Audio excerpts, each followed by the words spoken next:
Hi friends, இன்றைக்கி நம்ம பார்க்க போகிறது கேரளா ஸ்டைல் சம்மந்தி எப்படி செய்கிறதுன்னு பார்க்கலாமா?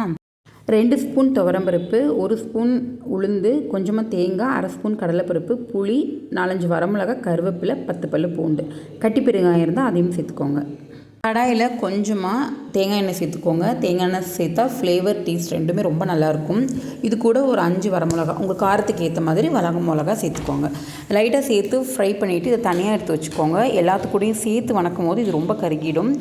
அதுக்கப்புறமா அதே ஆயிலில் கொஞ்சமாக துவரம்பருப்பு, உளுந்து, கடலைப்பருப்பு, கருவேப்பிலை, தேங்காய், புளி, உப்பு ப்ளஸ் கட்டி பெருங்காயம் இருந்தால் கட்டி பெருங்காயம் இதோடையே சேர்த்து நல்லா வணக்கிக்கலாம். கட்டி பெருங்காயம் இல்லை அப்படின்னா நம்ம தூள் பெருங்காயத்தை அரைக்கும் போது சேர்த்துக்கலாம்.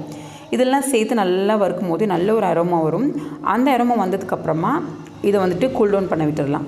இது நல்லா ஆறுனத்துக்கு பிறகு ஒரு மிக்சர் ஜாரில் சேர்த்து கொரகொரப்பாக அரைச்சி எடுத்துக்கோங்க. லைட்டாக தண்ணி தேவைப்படுறப்போ தெளித்து அரைச்சிக்கலாம்.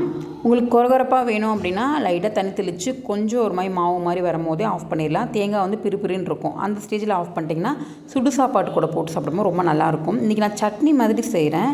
ஸோ இது நல்லா தண்ணி ஊற்றி அரைச்சி எடுத்துட்டிங்கன்னா கேரளா ஸ்டைல் சம்மந்தி ரெடி. அதில் மட்டை அரிசியில் கஞ்சி வச்சு இந்த பயிறு தோரன்னு சொல்லுவாங்க. இந்த தோரன் அதோட சேர்த்து சாப்பிடுவாங்க. இன்றைக்கி நான் தோரன் தனியாக வச்சு நம்ம நார்மலான ரைஸ்லேயே சூடாக கஞ்சி வெடித்து பின்ன அது கூட இந்த சம்மந்தி வச்சு சாப்பிட்டேன். டேஸ்ட் அவ்வளோ நல்லாயிருக்கும். நீங்களும் இந்த டிஷ்ஷை கண்டிப்பாக ட்ரை பண்ணி இதே மெத்தடில் சாப்பிட்டு பாருங்கள். அடிக்கடி நீங்களும் இதை செஞ்சு சாப்பிடுவீங்க. பாய்.